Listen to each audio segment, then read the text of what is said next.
234 divided by 9. 2 is less, therefore next. 23 is not less, therefore with 23.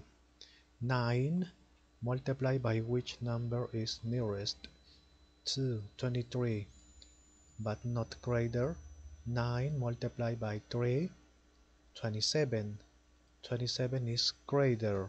9 multiplied by 2. 18 is not greater. Okay, subtract is 5.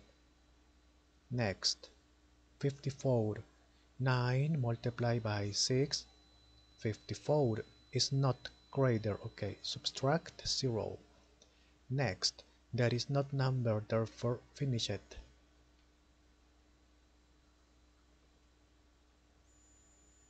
234 divided by 9 is here. Okay,